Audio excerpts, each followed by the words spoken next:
तो आज हम बात करेंगे स्ट्रेस के बारे में। स्ट्रेस का इंग्लिश लैंग्वेज में बहुत अहम किरदार है, क्योंकि इंग्लिश ज़ुबान का शुमार ऐसी ज़ुबानों में होता है जो स्ट्रेस लैंग्वेजेस कहलाती हैं।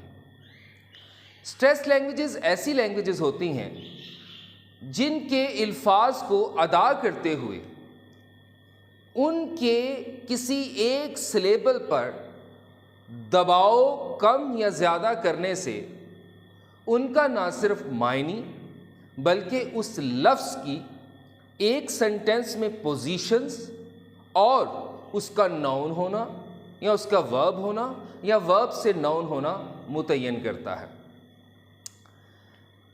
मिसाल के तौर पे एक लफ्ज़ है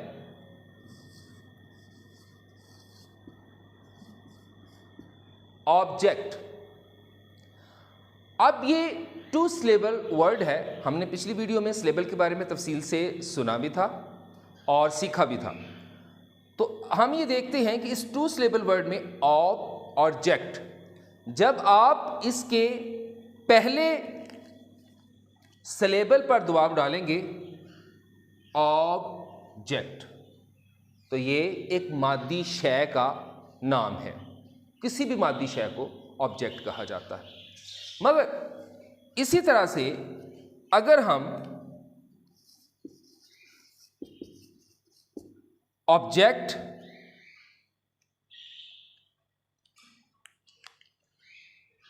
इसके सेकंड सिलेबल पर स्ट्रेस को डालेंगे, पहली एग्जाम्पल में हमने ऑब्जेक्ट को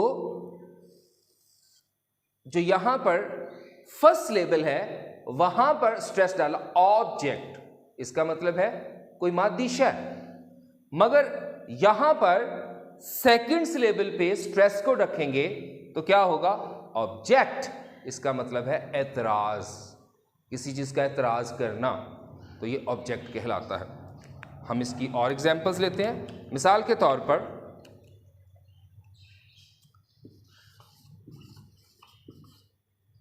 बेयर, फर्स्ट सिलेबल बी अर।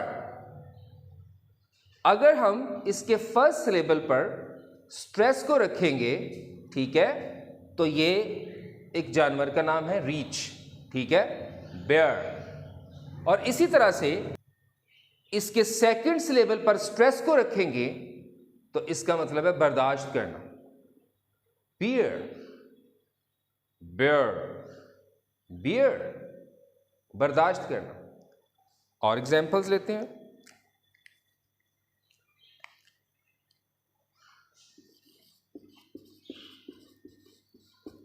प्रेजेंट,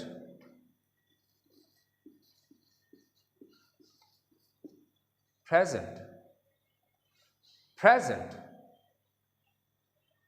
किसी शख्स का अगर आप इसके पहले सिलेबल जो प्रे है और जेंट है, अगर हम इसके प्रे पर प पर स्ट्रेस को रखेंगे तो इसका मतलब है तोहफा, ठीक है, प्रेजेंट, तोहफा। और इसी तौर से अगर हम इसके सेकंड सिलेबल पर स्ट्रेस रखेंगे प्रेजेंट, तो इसका मतलब है हैंड ओवर करना, पेश करना। हमने देखा कि मायनी सिर्फ छोटे से दबाव की वजह से बदल जाते हैं। इंग्लिश जुबान स्ट्रेस, ये हमारी उर्दू जुबान की तरह नुक्तों की जुबान नहीं है कि हम नुक्तों को देख के अल्फाज को अदा करें और या फिर नकात की मदद से, नुक्तों की मदद से हम जाने कि लफ्ज़ के क्या मायनी हैं, बल्कि इसमें स्पेलिंग सेम है, अदायगी तकरीबन सेम है। लेकिन अगर आप थोड़ा सा किसी लफ्ज़ के ऊपर दबाव कम या ज़्यादा, किसी सिलेबल पर दबाव कम या ज़्यादा करेंगे तो यह अपना मायनी बदल लेता है। अब हम देखते हैं कि ये स्ट्रेस कितनी किस्म के हो सकते हैं, किस किस तरह के स्ट्रेस होते हैं, ठीक है। तो स्ट्रेस बेसिकली तीन किस्म के होते हैं। Number 1,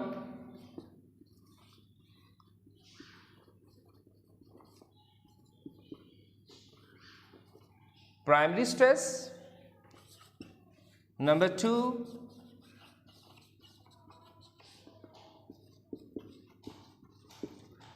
secondary stress, and number 3,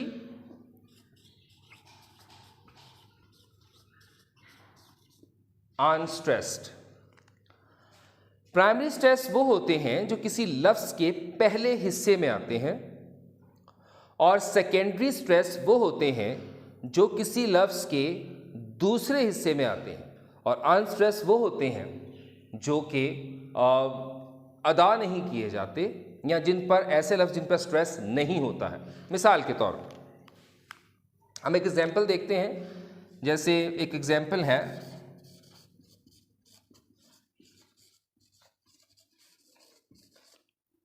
photograph.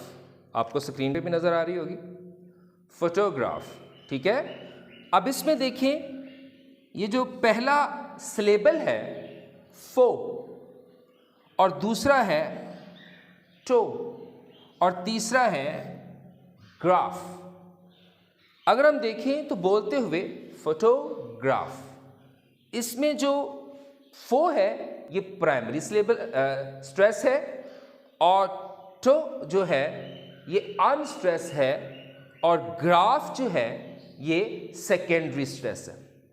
इसमें एक चीज नोट करने वाली है कि जो अनस्ट्रेस होता है मोस्टली, बल्कि हमेशा, उसमें शुआ साउंड होता है और स्ट्रेस नहीं होता, ठीक है। फो, ठो, ठो जो है इसमें शुआ है और ये अनस्ट्रेस है, और ग्राफ सेकेंडरी स्ट्रेस होता है। अब सवाल ये पैदा होता है कि जी ये जो लिखा होता है, कोई पैराग्राफ जब आप पढ़ते हो, जब कोई लफ्ज़ अदा किया जाता है, प्रोनाउंस किया जाता है, तो हमें पता कैसे चलेगा कि ये जो वर्ड है ये इसका यहाँ पे स्ट्रेस होगा कि नहीं होगा, और यहाँ पे स्ट्रेस होगा कि नहीं होगा। ये ख़ास बात जो हम आज सीखेंगे। तो बच्चों, इसका जो एक और एब्सोल्यूट हाल ये है कि जब आप किसी नेटिव स्पीकर से कॉन्स्टेंटली कांटेक्ट में रहते हैं और उससे बातचीत करते हैं डायरेक्टली, तो ये सबसे बेहतरीन तरीका है। लेकिन अगर ये मुमकिन नहीं है तो आप फिल्म वॉच करें, न्यूज़ सुने, आप जो है वो रेडियो इंग्लिश न्यूज़ जो है ना वो सुन सकते हैं। लेकिन अगर फिर भी आपको इन चीज़ों की समझ नहीं आती है, क्योंकि आप सिर्फ इन रूल्स को मद्देनज़र रख के इन रूल्स को देख के जो है ना वो स्ट्रेस पे अबूर हासिल नहीं कर सकते जब तक कि आप किसी नेटिव स्पीकर को मुसलसल सुनते ना रहें या उसके साथ बातचीत ना करें, या फिर मुसलसल किसी सीरीज़ को जो नेटिव स्पीकर की है उसको फॉलो ना करें। अगर ये सब कुछ भी अगर आपकी समझ में नहीं आता, तो इसका सबसे बेहतरीन हल ये है कि आप एक डिक्शनरी ले, अच्छी dictionary, Oxford advance learner dictionary ले सकते हैं, और उस डिक्शनरीज में आप देखेंगे कि कोई भी आप वर्ड उसके मीनिंग को देखते हैं तो आगे ट्रांसक्रिप्शन होगी, आगे आईपी लेटर्स होंगे और फोनेटिक लेटर्स होंगे। उन फोनेटिक लेटर्स में आप देखेंगे कि फ़र्ज़ करें ये जो ट्राई सिलेबल वर्ड है फोटोग्राफ, इसमें देखेंगे कि सिलेबल जो है, जो स्ट्रेस सिलेबल होगा, ठीक है, उसके ऊपर इस तरह का अपोस्ट्रोफी लगा होगा, इसे हम स्ट्रेस सिंबल भी कहते हैं, ठीक है। तो ये अपोस्ट्रोफी टाइप, ये स्ट्रेस सिंबल जो है ना वो लगा होगा। इसका मतलब होगा कि इस लफ्ज़ के इस सिलेबल पर स्ट्रेस है, ठीक है। बाय सिलेबल बाय स्ट्रेस भी हो सकता है, दो वर्ड्स पे भी अगर लंबा है तो स्ट्रेस हो सकता है।